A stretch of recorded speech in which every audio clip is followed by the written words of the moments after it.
C'est tout, c'est bienvenue dans mon ranch. Et aujourd'hui, on va installer le béquet.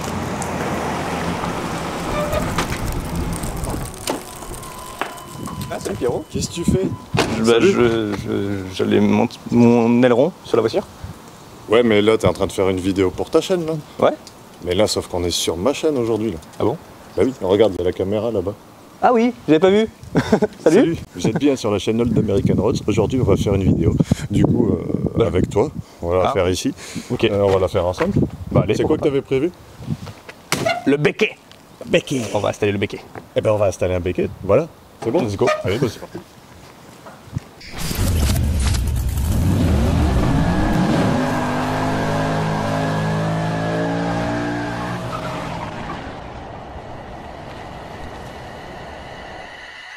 Allez, voilà, aujourd'hui, donc, je vais vous présenter une autre voiture américaine. Mais à la différence des autres fois, celle-là, ben, elle roule pas. Voilà.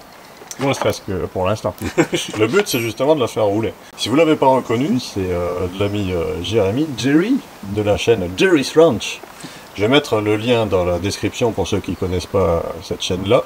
Et vous irez vous abonner, puis regarder les vidéos. Et donc, cette vidéo sera en deux parties. On fait la première partie sur ma chaîne, la seconde partie sera sur sa chaîne. Voilà. Vous êtes déjà prévenus, vous verrez à la fin, il faut continuer sur l'autre, mais ça sera peut-être pas aujourd'hui, ce sera peut-être un autre jour. Donc cette voiture-là, c'est une Dodge Aspen de 1980. Okay. Ça, voilà. Et moi, elle me fait plaisir cette voiture parce que Dodge Aspen, c'est le clone de la Plymouth Volare. Et la Volare, c'était ma première voiture américaine. Regarde, je mets une photo là. Mes voitures. Donc, petit récapitulatif. Toi, tu es rentré du Canada l'année dernière, c'est ça? Non, il y a 2 ans maintenant. Déjà 2 ans. Ça, déjà ouais. 2 ans. Ça défile. Puis on voulait faire une vidéo ensemble, et puis j'étais allé au Canada, mais tu y étais plus. Ouais, t'es arrivé au moment où je suis parti. C'est ça, exactement. On s'est croisés dans l'avion. Voilà. Et puis après, bah, tu étais à Grenoble, c'était encore un peu loin, et là maintenant, tu es à Toulouse, et Ouais. du coup, on peut enfin faire une vidéo ensemble. Et donc, cette voiture, tu l'as achetée pour la bricoler. Voilà, pour me faire passer le mal du pays canadien que j'avais. Voilà, c'est ça. Je me suis dit, bon bah, on peut pas retourner au Canada, alors on part à Toulouse et je m'achète mon américaine. Donc voilà. Voilà. Une des rares américaines qu'on peut encore trouver à 1500 balles. Ouais, vraiment. Ouais, Mais bon, elle roule pas. c'est ça que je voulais aussi, c'était un projet pas trop cher. Dans mon budget, bon, j'avais quand même plus, mais je voulais quand même un budget voiture, plus garder de l'argent de côté pour pouvoir la retaper justement. Donc je voulais prévoir. Qui est, toi, c'est un peu le maître mot de tes vidéos aussi, Oui. de bricoler sur les voitures. Exactement. Voilà. Moi j'aime ça, bricoler les bagnoles, les retaper, et acheter une voiture neuve sans rien à faire dessus, je m'ennuierais. Voilà. Donc voilà. C'est pas rigolo sinon. Non, il n'y a pas de feuille. Voilà. Donc on va faire un petit tour de la voiture, je vais vous la présenter. Enfin, tu vas nous la présenter, c'est la tienne, tu la connais mieux. Et puis après, ben, on va la bricoler ensemble. Voilà. Allez. C'est parti!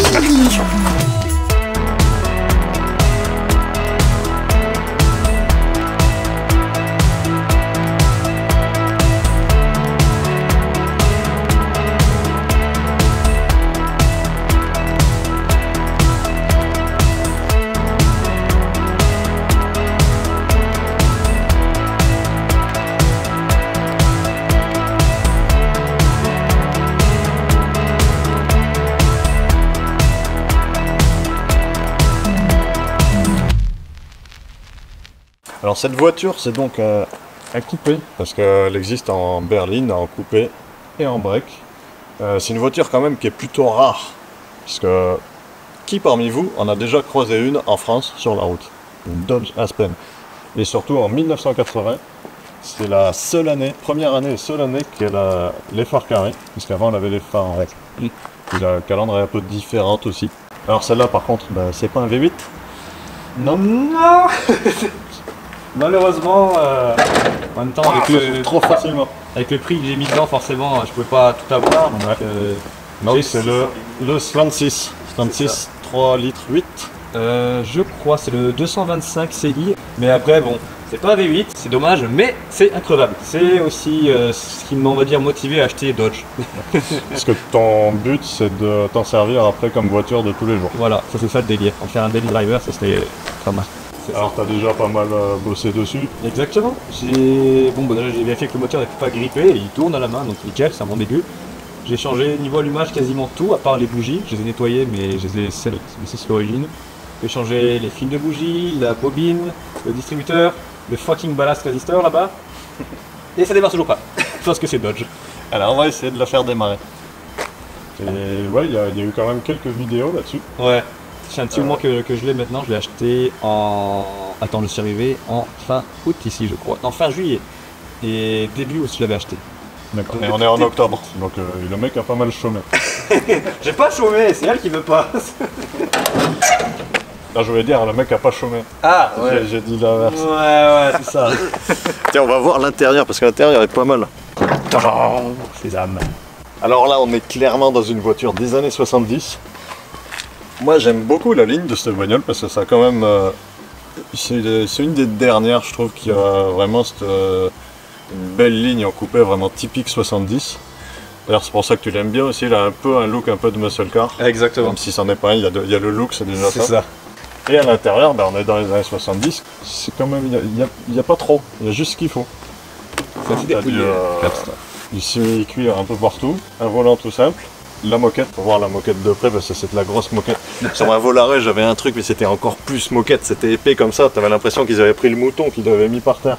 Donc il attend, je suis même pas rentré dedans. Eh ouais, c'est ça, mais on est bien en plus. Ouais. C'est ça que j'aime aussi, c'est que ça garde le confort de l'américaine. Les sièges, c'est vraiment encore fait comme à l'époque sur les vraies américaines, on va dire. Ouais. Donc c'est le confort de l'américaine, le look du muscle car américain, mais bon, il n'y a pas le moteur malheureusement. Mais après, c'est pas très grand. Non. Quand t'es dedans, quand même. C'est une compacte. Ça fait combien en longueur? 5 mètres? À peu près, je crois, ouais. Ouais. Donc c'est un peu plus gros que ma Camaro. Mais c'est une compacte quand même. C'est une compacte qui fait Dedans, la ouais, taille c'est d'un pas break. très- C'est pas très grand, ouais. Ouais. J'aime beaucoup les sièges, ils sont jolis. Ouais. Moi, ce qui me tue, c'est le fait que c'est des sièges séparés, donc les bucket seats, Ouais. mais il n'y a pas de console centrale. Du coup, ça fait une espèce de place là-bas Ah ouais, pour t'as les de la pieds. place. Comment dire, c'est une compacte encore une fois, mais tu te sens vraiment spacieux à l'intérieur et c'est pas mal. Je trouve ça cool. C'est une étrange bagnole, mais c'est ce côté étrange qui fait aussi un peu son charme, je trouve. Alors, on va parler un peu de la couleur. Ouais. Celle-là, donc, c'est un espèce de gris. On dirait, ouais. Un gris. Ça fait En un couleur gris, ouais. piton, mais ça en plus, ça a l'air d'origine, je pense, parce qu'il y a un petit filet au-dessus. C'est possible ça, je sais vraiment pas. Et après un bon coup de lustrage, je pense qu'on y comprendra un peu mieux. Ouais, ça il faut du bien. Il y a cette vitre aussi sur le côté qui est pas mal là. Ouais. Grande vitre. Ça fait penser un petit peu au Chevrolet Chevelle des années 75 par là. Elles avaient aussi une vitre un peu dans ce style-là, il me semble, si je dis pas de conneries. Celle qu'il y a dans Drive, ça fait une espèce de triangle un peu comme ça. Exactement. Chevrolet Laguna. Oui, Laguna, c'est ça. La vraie Laguna, pas la Renault. Ah oui, La Chevrolet Laguna. Tiens, plein de feuilles d'araignée. Ah. Et là, qu'est-ce qu'on a? L'autocollant du concessionnaire Chrysler. Un Jackson 8. Dans l'état de New York. Voilà, donc elle venait du nord. C'est pour ça qu'elle a des trous, mais Ouais, c'est peut-être pour ça. peut-être qu'elle avait déjà les trous. Elle a pris un peu la rouille là-bas. Les feux sont pas mal derrière. Moi j'aime bien ces longs feux comme ça. C'est sympa. Puis ça c'est typiquement US, c'est tout en plastique, mais même le plastique Ouais. est chromé. C'est chromé. Même le chrome, en fait, c'est du faux. Après t'as le logo Dodge, il était timide d'accord. Ils avaient un peu peur de la fiabilité de la voiture. Ils se sont dit, on va mettre Dodge, mais en tout petit au cas où. C'est dommage, elle a un pet là. Alors ça avait été nickel. Le pare-choc qui est à 20 cm de la caisse. C'est vraiment comme un balcon, en fait, le bordel. Tu peux Oh, t'asseoir ça, dessus. C'est un banc. Voilà, c'est pratique. Qu'est-ce qu'il y a là? Tu vois, on peut faire la fin de la vidéo ici. Après, il y a une mode qui existe aussi qui s'appelle le shave, je crois, shave ou shaving, un truc genre. Et en gros, le pare-choc, comme ça, là, ils le rapprochent de la carrosserie, ils enlèvent le panneau en plastique là. C'est une très bonne idée, ouais. Faut juste pas se faire rentrer dedans après parce que Ouais. sinon ça prend direct dans la caisse. Ah là, par contre, ouais. Alors que là, en fait, ça c'était fait pour. Si t'avais un choc, en fait, t'as des vérins à l'intérieur qui s'enfoncent. Du coup, le pare-choc il se rapprochera, mais la caisse elle est encore intacte. C'est encore sauvable. Et ouais. Par contre, parle-moi un peu de cette rouille là. Elle est un peu rouillée ta bagnole, qu'est-ce qui s'est passé? Oh, c'est un détail ça. En fait, à l'époque, les premières générations d'Aspen étaient réputées pour beaucoup rouiller, surtout au niveau des ailes avant. Le sommet d'ailes avant rouillait beaucoup. Ça a un peu été amélioré avec le temps, mais bon, ça reste des voitures qui rouillent beaucoup. Donc j'ai un spot de rouille là, qui va jusqu'à dans le coffre. Lui qui est pas beau non plus, et jusqu'à là, qui est quand même bien troué là. Et donc, ça, c'est une voiture. Là, elle est dans son jus, elle est patinée. Et c'est normal, c'est parce qu'elle a vécu pas mal de temps dehors. Ouais, alors celui qui me l'a vendu m'a dit qu'elle est restée 10 ans dehors. Honnêtement, je pense qu'elle a vécu plus que 10 ans dehors. Mais bon, c'est pas grave. Donc pour une voiture qui a dormi dans un champ pendant plus de 10 ans, c'est pas trop mal quand même. Ça va. Faut relativiser. Ouais. Si je compare à la Tonus verte que j'ai eue, elle est restée 25 ans dehors, elle était morte, elle ça va, sauvable. Et moi j'ai l'impression quand même que les trous dans la caisse, c'est un peu le fil conducteur des voitures que tu as sur ta chaîne. Parce que je me souviens de la Mercury, elle était toute trouée. L'Oldsmobile que tu avais avant, elle était trouée aussi un peu. La rose, non, elle ça allait. Non, ça allait. C'est la plus clean que j'ai jamais eu de voiture. Bah, c'était au tout début, tu l'as pas trop montré. C'était avant que la chaîne commence en plus. Donc, la Tonus, elle était trouée. La Tonus numéro 2, elle était morte. Celle-là, elle est trouée. J'aime bien les trous. C'est une façon de... T'aimes bien les trous? J'aime bien combler les trous. D'accord. De rouille, j'aime bien les combler, enfin je veux dire... On parle toujours de mécanique. Oui, voilà, oui, la carrosserie... En parlant de mécanique, on va regarder vite fait le trolley tweet. Boulin, let's go. Sacha, s'il te plaît. Voilà. Elle s'appelle Sacha. Elle s'appelle Sacha parce qu'elle est grise, et en gris en anglais ça se dit grey. Oui. Donc Sacha Grey. D'accord. Moi je la vois une fois lustrée, elle sera plus bleue quand même. Elle sera bleue, et à ce moment-là je changerai son nom pour Isabella, parce que Isabella Blue c'est aussi le nom d'une copine de Sacha Grey du coup. Ah. Voilà. J'ai peut-être un petit peu trop regardé. Tu pouvais aussi l'appeler Touille. Touille. Sacha Touille. Du coup je vais y aller parce qu'il se fait tard maintenant. Donc là tu as un petit peu bossé dessus, il y a l'allumage à voir parce qu'elle démarre pas, on va essayer de regarder ça. Tout l'allumage est neuf. Le freinage, tu avais pas mal bossé sur les freins. Alors si je m'étais pas planté et que j'avais pas commandé 2 étriers avant droit, le freinage aurait été fait. Mais vu que je suis cave, et ben j'ai fait de la merde. T'as cru qu'ils vendaient la paire? Exactement, je me fais toujours niquer comme ça moi. C'est pas la première fois que ça m'arrive. Alors là, moi j'ai vu un petit détail, il faut que je vous le montre. Donc je rappelle que la voiture est de 1980. Et là, il y a marqué quoi? Diagnostic Connector. Donc c'est la prise diagnostique. En France, c'est arrivé en 1996, peut-être légèrement avant, sur certaines, mais 96 avec les prises OBD, EOBD, European OBD. Mais là, il y en avait une. Ils ont toujours été précurseurs, les Américains. Oui, de toute façon, c'est eux qui ont tout essayé avant que ça soit ailleurs. Ouais, c'est vrai. Bon, c'est pas tout, mais là, je vous l'ai présenté. Maintenant, on va aller bricoler un petit peu dessus, parce que je suis venu ici pour bricoler à la base. Ouais. Donc c'est parti, on bricole. Donc qu'est-ce qu'on va faire? On peut mettre l'aileron. L'aileron. Ah oui, parce qu'en fait, la voiture elle tourne pas encore, il y a plein de trucs à voir, mais toi tu fais du tuning. Oui. Voilà. Ça c'est juste le plaisir personnel du un aileron. J'ai envie de pimper ma voiture avant qu'elle démarre. C'est con, mais bon. Au moins elle aura un bel aileron. Et moi, elle sera belle. Ce sera un beau pot de fleurs, on va dire, dans le garage. Tout à fait, ok. Elle ne roulera pas, mais c'est pas grave. Et pas n'importe quel aileron, un aileron période correcte, comme on dit en anglais. C'est ça. Voilà. Un aileron d'époque. Enfin, oui. Ça pourrait l'être. Qui va avec le look. Ouais. Voilà. Il aurait pu être dessus à l'époque. C'est ça. Voilà. Je crois que c'est ça qu'on dit, période correcte, il me semble. Ouais. Parce que tu voulais lui donner un petit look de sa cousine.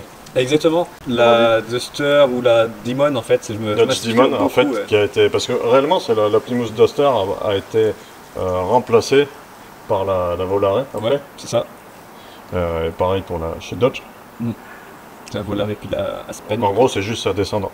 En gros, ouais. Voilà. Sa descendante un peu plus sage parce que les V8 étaient un peu dégonflé là-dessus, et il y avait beaucoup de 600 lignes aussi. Et parce qu'il y a eu une crise pétrolière en 1974. Ça n'a pas aidé. Ouais. Je suis encore tout triste. J'étais pas encore là.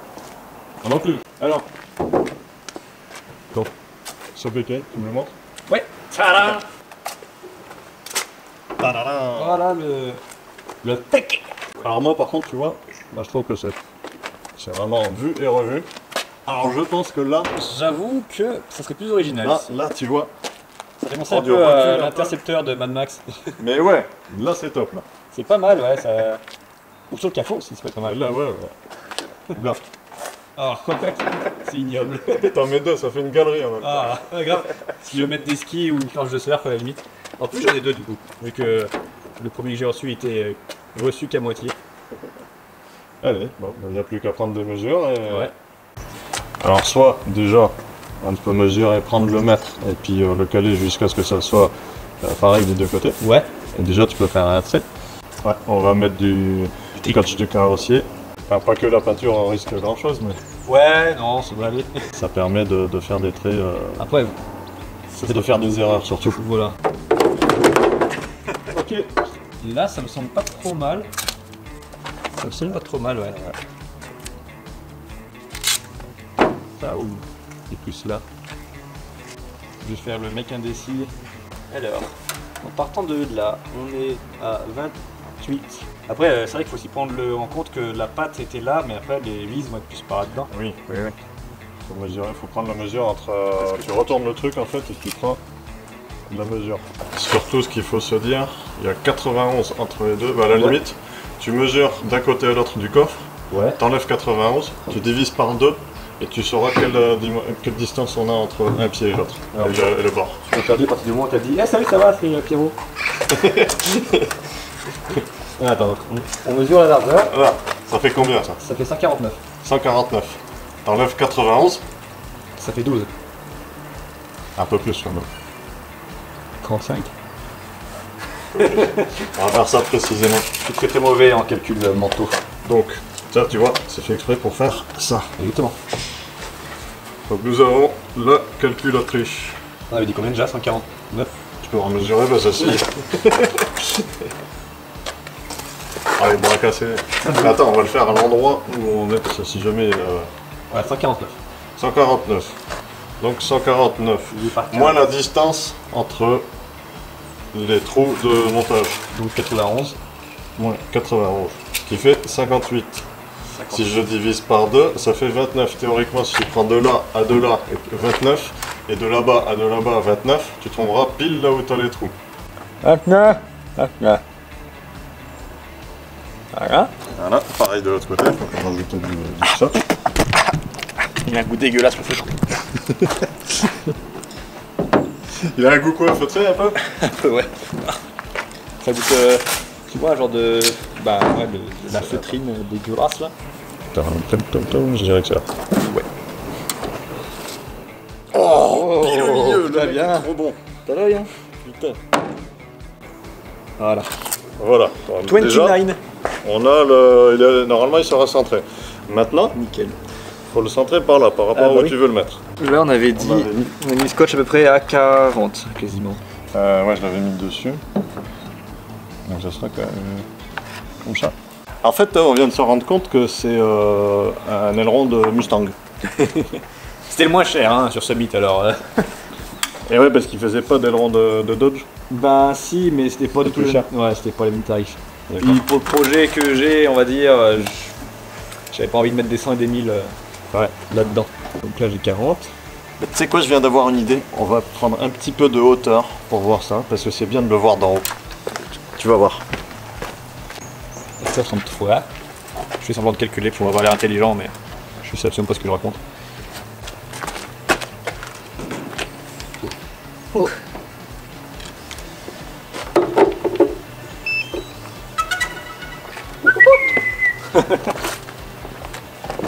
Ça c'est mon drone. Tu vas voir, c'est super cool, ça fait des images de fou. De suite, on a l'impression qu'elle va plus vite la voiture. T'as vu? Ça donne un air un peu plus... T'as gagné 40 chevaux là. méchant. Au moins, au moins. Moi j'aime beaucoup la platine quand même. Ah ouais? Faut que je me trouve une voiture dans ce style-là pour rouler tous les jours. Bon, parce que j'ai déjà une voiture dans ce style-là pour rouler tous les jours, Mais t'en veux quand même une autre? mais c'est une Golf. Ah, ouh, ah oui, c'est pas trop du délire. C'est bien quand même. C'est bien quand même, c'est toujours mieux que... Mais il y a plein de mecs quand même, ils font Ah ouais, bah tu m'étonnes. Puis il y en a d'autres, ils... Adieu! Comme un petit animal de compagnie, mais dans les airs. Voilà. C'est rigolo.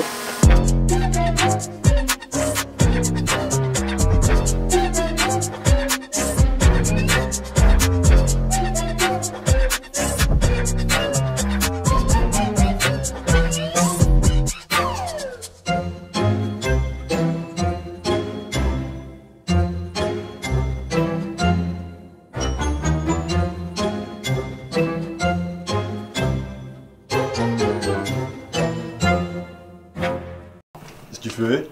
J'installe les bigoudis là. T'as une patte qui va là, plate, de l'autre côté, une patte avec une espèce de genre de de mille-lune un peu chelou. Ouais, ça c'est pour l'inclinaison. Exactement. Après ça vient se visser dans la patte. Et tu crois que sur les Mustang en 1970 c'était réglable comme ça? C'est une excellente question. Je sais pas du tout. Non, je pense pas. Je pense pas non plus. Sortie d'usine, je pense que c'était pas réglable. Bon, on va percer. Allez. T'es sûr, hein? Non, je réfléchis encore un peu. Non, si, je pense qu'on est pas mal. Parce que là, c'est point de non-retour. Oh putain. Je commence même à avoir chaud, je vais enlever mon sweat. Ah ouais. Tiens. T'as la pression. En attendant, Hein. regarde cette jolie casquette que tu peux t'acheter sur la boutique Old American Rose. Hop là. Je te le perce? Allez, vas-y, soyons fous. J'ai confiance. Et confiance, Ah, crois en moi. j'ai moins confiance d'un coup là. Tu sais dans quel film c'est ça? C'est pas dans le livre de la jungle? Le livre de la jungle, ouais, bravo. L'ancien. C'est le serpent. Ouais. En fait, attends, pas sûr. Je regarde.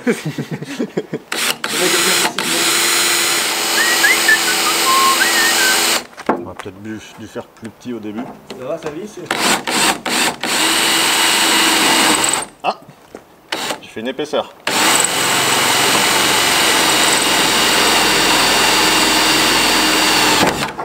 Ah bah voilà. Nickel. Eh merde. Oh non. Ah, c'était pour voir ta tête.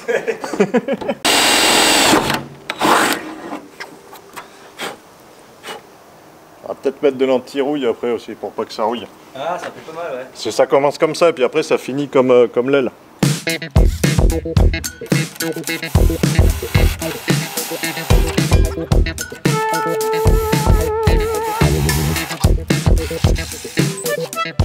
Et voilà.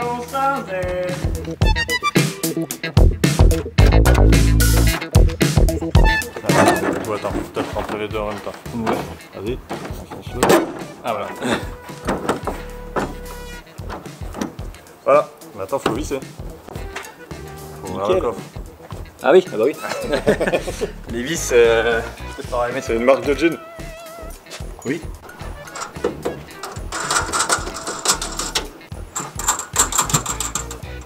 Et voilà, pantalon ne tombe pas.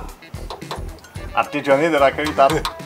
Tu vois, normalement, quand je fais une présentation d'une voiture, à un moment donné, dans la vidéo, tu me vois sortir du coffre. Ah oui? Ouais, tu regarderas. T'as pas suivi, toi? J'ai pas fait gaffe. Bah, tu verras. Mais là, je vais pas le faire, je vais me salir. Oh, c'est un détail, ça. Parce que... Il y a des crottes de rats! Ah mais j'avais passé l'aspirateur la dernière fois, mais dans le noir, j'avais pas bien vu. Il y a des crottes de souris. Là, il y a des fils dans tous les sens, et on s'en fout de tout ça. Après, c'est rouillé, mais ça va, c'est pas perforant. Hormis là-bas qu'on voit le jour à travers. Ça va. Ça pourrait être bien pire. N'empêche, il est grand ce coffre. Hein. Sans la roue de secours, il va loin. Ouais, c'est vrai. Et là, on voit du coup la couleur d'origine à peu près. Je pense qu'elle doit être de cette couleur. C'est pas un gris, c'est un bleu-gris. C'est ça, c'est un bleu, light blue, je crois. Un brie. Un brie. Et la voiture, c'est un débris. Ah oh. C'est bon. Ça devrait pas bouger. En tout cas, ça devrait pas s'envoler sans la voiture. Ah, ça change tout. Ah, stylé. J'aime bien. Ça a l'air un peu très droit. Je vais le mettre comme ça si je veux faire un aérofrein. Mais un câble, tu fous un câble là-bas. T'imagines? À travers, tu veux passer quand tu veux freiner. Tu tires le câble et... Oh non. Et là, tu vois, franchement, là, j'ai l'impression que quand tu vas démarrer, ça va faire... Ouais. Et non. On s'attend à un gros bruit bien badass, en fait, non. Mais c'est ça qui est marrant, c'est que c'est une voiture un petit peu blagueuse. Ouais, c'est ça. Et au final, voilà, là, je trouve que comme ça, là, sans style, même avec la tête de mort bizarre là, sur le capot, Oui. et un peu de rouille et tout ça, moi je trouve qu'elle a vraiment un style. Ah ouais. Ouais. Un style un peu poubelle, mais jolie poubelle. Ouais, Rust Bucket. Ouais, voilà. Bucket. Après, tu fous un zig-block dedans, ça fait un espèce de slipper. Oh, ça c'est incroyable. Ah ouais, ouais, Ça serait un incroyable. truc tout déglingué, carré, t'es au feu rouge là, à côté du mec qui se la pète avec sa dernière Golf GTI, machin truc. Toi, tu dis rien. Et au moment de partir, Tu t'envoles. bye bye. Tu pars avec un petit wheeling là. Dom Toretto va être jaloux. Oui. Ou pas, ou pas. Ah, mais du coup, il va arriver après toi. ça sera Dom Toretard. Je vais y aller aussi. Voilà. Elle a un beau cul comme ça, j'aime bien. Est-ce que t'es content d'avoir fait ta petite touche de tuning? Elle est plus aérodynamique. Ça sert à rien pour l'instant vu qu'elle roule pas, mais après peut-être on pourrait s'en servir pour pousser la voiture. Ça peut servir à pousser la voiture, effectivement, hein. Pousse comme ça. C'est le petit frère de l'aileron de la Daytona. Le stage d'après, il va être comme ça. Si je l'arrose tous les jours, il va grandir et Ah, c'est ça. il va finir comme ça.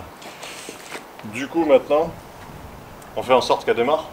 Ça pourrait être bien. Ouais, Ça pourrait être bien. On va s'atteler à l'allumage. On va essayer, ouais.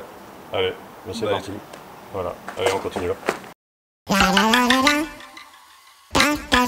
Bon voilà, le béquet c'est monté. On est allé manger, on a bien mangé. Maintenant on est de retour, on a ressorti la voiture, comme vous venez de le voir. Maintenant on va s'attaquer au problème d'allumage. C'est parti? Ouais. Mais fais-le, toi c'est parti. C'est parti. Ah oui, c'est vrai. Voilà, c'est parti. Il est passé où? Mais son pick-up est encore là, il a pas pu se barrer. Tu me niaises. Yo, l'électricien! Oh! C'est plus l'heure de la sieste, là. On a besoin d'un coup de main. Ah, eh ben, ouais. J'étais bien, moi, là, on est super bien là-dessus. Ouais, je viens de croire. Mais... On a besoin d'un professionnel de l'électrique, là. T'inquiète, t'auras le temps de faire dodo après, si tu veux.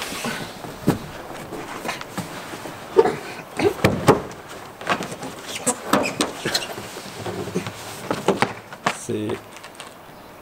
Ah, ça va, c'est propre quand même. Ouais, ça va dans l'ensemble, t'as vu? Escargot. Ah, ça. Et donc là, hop, je remets ma casquette à l'endroit. J'ai pris la GoPro pour vous montrer de plus près ce moteur. Et donc là, ce qu'on va faire, c'est monter à la place de ça et de ça, de ballast resistor, monter un module d'allumage General Motors pour ajouter de la fiabilité. Et vous en saurez plus un peu plus tard et vous comprendrez pourquoi on fait ça. Ainsi que changement de la bobine d'allumage. Parce que celle-là, elle est bien, mais c'est du 6 volts. Celle-là, c'est du 12 volts. Et après, on va se brancher sur le distributeur qui est tout là-bas. Ils n'avaient pas trouvé plus simple pour le mettre. Vous pouvez pas le mettre là, par exemple. Non, il faut qu'ils le mettent là-bas. Voilà. Et nous avons donc un petit schéma ici. Tu dessines bien, hein? Ah merci, je me suis appliqué. J'ai pris une règle pour faire le truc droit. Ah, Non, je déconne. ça se voit. Ouais. Allez, c'est parti. Pardon, c'est parti. Tous les constructeurs américains, sauf bien sûr Mopar, sont passés en 12 volts. Et Mopar, eux, ils se sont dit, on va prendre du 12 volts pour la lumière, etc. Mais par contre, ils ont gardé l'allumage en 6 volts. C'est à partir de là qu'est apparu le ballast resistor, qui permet de passer de 12 volts en 6 volts pour conserver entier, on va dire, le circuit d'allumage. Donc ça, c'est la prise qui va au distributeur qui est là. Tac. Voilà. Donc ce que je vais faire, je vais essayer de trouver des cosses pour me prendre directement là-dessus, si possible, qui ont la même forme que ça. Ça se pourrait que ça aille bien. Mal, ça. Tac. La version femelle. Ah putain, c'est trop bien. Tac, regarde. Oh, il est un peu gros. On va le... Ah, on peut resserrer peut-être. Ouais, ouais. Un coup de pince dans la gueule. Dis donc, comment t'es toi avec les femelles? C'est comme ça qu'on marche. Et donc ça, on va le brancher et ça va aller ici. Voilà. Là j'ai des vis, les anciennes vis de la Chine, pour pouvoir le grounder là-dessus d'ailleurs. Ils veulent grounder, à mon avis c'est parce qu'il a fait des bêtises. C'est ça. Là on va virer le ballast resistor, donc je débranche. Et on va venir le bypass. J'ai du bleu et rouge si tu veux.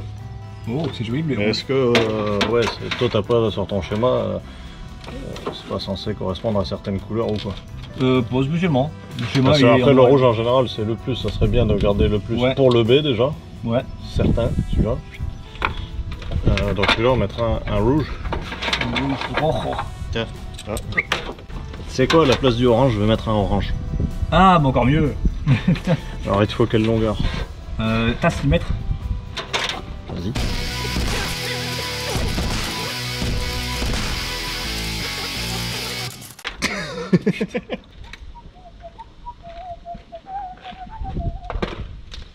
Ça me dit quelque chose, cette musique, c'est quoi déjà? La Cicciolino. Je vais aussi maintenant virer le boîtier. C'était du 13 je crois. Oh, l'aileron, c'est joli. Voilà, pour l'instant c'est pas beau, c'est juste pour voir si ça marche. Hein. Oui, voilà, bon, on s'en fout. On est d'accord. Déjà, si ça fonctionne, ce serait un bon début. Et après on fait ça bien. Et après, on pourra aller plus loin et faire ça propre si ça démarre. Parce que si ça démarre pas... Ça sert à rien. Si ça démarre pas, la voiture, je la lave à l'essence et je la sèche au briquet, je pense. Il me manque un truc là. En parlant de briquet, je l'ai pris. Hein. Si jamais tu veux... Si jamais tu craques. Et on verra si quelqu'un a besoin d'une babine. Ouais, comme les chiens, ils ont besoin de babines parce qu'ils en ont deux. Des fois, ça arrive qu'il y en a une qui casse. Donc, ils mettent une deuxième babine ici et paf, ça fait un chien bizarre. Babinet. Voilà, c'est paf le chien. Bref. Donc, si jamais quelqu'un veut une bobine en 6 volts de chez Mopar, Sur les Ford Tonus, c'est les 12 volts. c'est 12 volts aussi, ouais. Même eux, ils ont pensé à mettre du 12 volts. Parce que Ford est quand même un peu moins con que Mopar, oui. Mis à part l'ordre d'allumage qui est à l'envers, ouais. Mais ça, c'est parce qu'ils voulaient que le moteur ne vibre pas. Donc, il y a du sens dans le fond. Tu comprends que. C'est des conneries. Il y a une idée, tu vois, c'est un peu foireux comme idée, mais il y avait de l'idée, quoi. C'était pas, ils sont pas juste dit, tiens, on va garder du 6 volts et du 12 volts à moitié, tu sais. C'est Mopar, c'est un Renault, quoi. Le mec, t'as l'impression qu'il est en train de regretter son achat. Un petit peu, ouais. Des fois ça m'arrive de me dire, j'aurais peut-être dû acheter une Ford Capri ou une Mustang. Non, pas une Mustang, non, Mustang, non. Non, Mustang, j'avoue que c'est un peu trop le choix facile. Bah attends, t'as un bel aileron. J'avoue que maintenant que j'ai un bel aileron Ford, elle est peut-être un peu plus fiable maintenant. Alors que Ford, je vous rappelle, ça veut dire ferraille ordinaire, réparation difficile. Non, c'est pas vrai. Ford, ça veut dire fucking old rebuild Dodge. Pas du tout. En anglais, les Américains ils disent fix or repair daily. Ça veut dire Ah ouais, c'est vrai. Ah, je connaissais pas ça. répare ou répare tous les jours. Voilà. Répare ou bricole tous les jours. Voilà, en gros c'est ça. Ouais. Oh, ils sont mauvaises langues. En vrai, moi c'est ça qui me laisse croire que Ford n'est pas si mal que ça. Une mouche. C'est que Mopar, enfin Chrysler Corporation a été racheté depuis par Fiat. Ils ont fait faillite, ils ont été rachetés par Fiat. General Motors, ils ont été aidés par le gouvernement américain pour pas faire faillite. Et Ford non. Et Ford ils sont encore... Ils n'ont pas eu besoin. Ils n'ont pas eu besoin. Ouais, mais ça c'est grâce au F-150.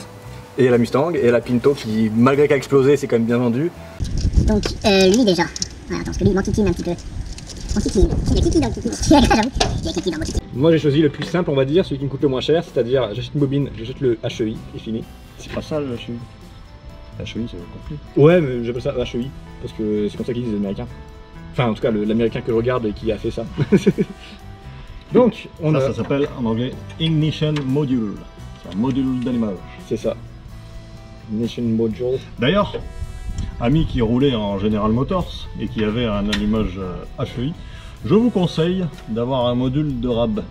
Voilà. Parce que malgré que ça soit super fiable, ça se peut que de temps en temps ça tombe en panne comme ça m'est arrivé. Ça crame. Et quand ça tombe en panne, bah, t'as plus rien, t'as plus d'allumage des reins, tu restes au bord de la route. Voilà. Alors que si t'as ça, un truc qui vaut 30 balles dans le coffre, tu le changes en 3 minutes et c'est reparti.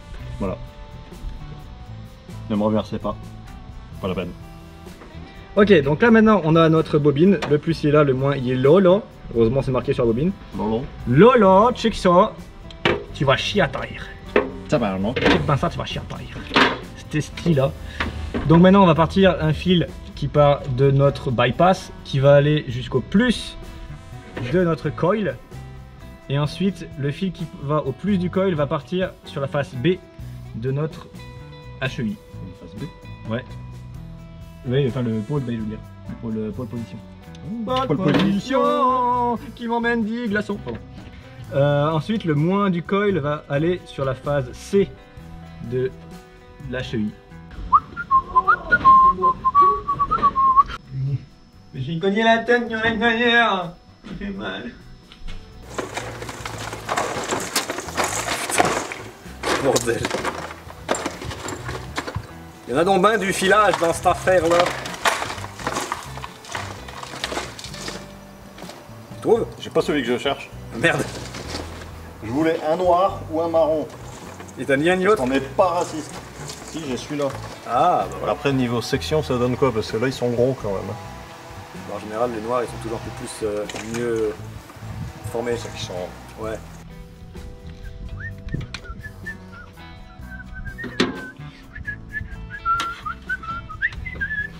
T'as pas des fois des 10 boulons qui traînent Peut-être. par-ci par-là là? Peut-être. C'est ma boîte à fourre-tout. Ah.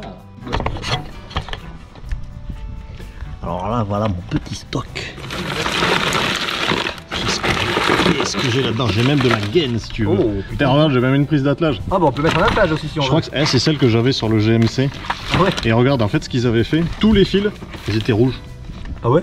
Ah oui, ils sont Super, pas et t'as un rouge qui devient noir en plus. Oh génial, là là. ça c'est génial quand tu fais des contrôles après. Ah, c'est intelligent ça. Alors, j'ai une rondelle. Oh, c'est un bon début. Un écrou. C'est un bon début. Il y a un écrou. Oh.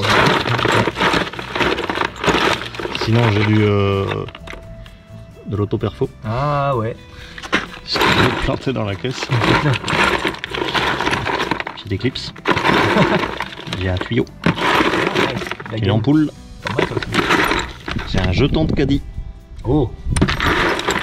J'ai un adaptateur d'antenne pour l'autoradio. Putain. Ah regarde. Un crayon Ikea. Et voilà, je mets la dernière cosse et après ça sera le moment de vérité. Alors. Peut-être pas comme ça parce que je vais regarder de. Bonjour. Baston de... Donc là on a tout branché, nous avons le module ici qui est branché sur la bobine, qui est branché sur l'allumage et il n'y a plus qu'à tester, non? C'est ça, normalement. Ah non, Voilà. il faut qu'on fasse encore le... Ah ben il faut le mettre à la masse. Après on... Ouais, le truc c'est qu'on n'a pas trouvé de vis. Alors en attendant provisoirement, juste pour voir si ça fonctionne, on va mettre du fil de cuivre et le foutre à la masse. Voilà. C'est gitan. Mais c'est juste pour voir si cette fois-ci ça peut démarrer. Et après, si c'est bon, on peut faire un joli faisceau, virer tout ce qui sert à rien. Voilà, c'est parti. Allez, premier test. Tu t'attendais au résultat? Savoir si ça démarre ou si ça démarre pas? Eh bien, tu le sauras dans la seconde partie de la vidéo. Je t'avais prévenu en 2 parties. Donc la seconde partie, elle sera sur la chaîne de Cherry. Et ouais. Et ouais. En plein milieu, ça. Ouais, un petit peu, ouais. Moi, je peux pas. Toi, je suis sûr que tu peux. Ah, si je fais ça, je pense que ça peut remonter quand même jusqu'au cerveau. Hein. Enfin, jusque là où il est supposé avoir un cerveau normalement. Voilà. Donc voilà. La suite sur sa chaîne YouTube. Je mets le lien dans la description et à la fin de la vidéo. Comme ça, tu vois, je peux le changer. Je peux le mettre juste à la fin, là, comme ça. Juste après, tout à la fin, c'est bientôt. Et on se retrouve très bientôt pour un épisode d'American Trip. Il y en a encore un qui est en préparation, je le sais, parce qu'il y en a toujours un qui est en préparation. Et peu importe quand c'est que tu regardes cette vidéo, à moins que ça soit dans 18 ans, peut-être qu'il n'y en aura pas en préparation, mais pour l'instant, il y en a en préparation. Voilà. Si c'est pas fait, tu partages, tu t'abonnes, et voilà. Et je sais toujours pas faire les conclusions après tant d'années. Voilà. Ben, je m'en vais. Salut. Et du coup, je m'en vais aussi ou Fais ce que tu veux, c'est ta voiture. Ok. Moi, je vais être dans le capot.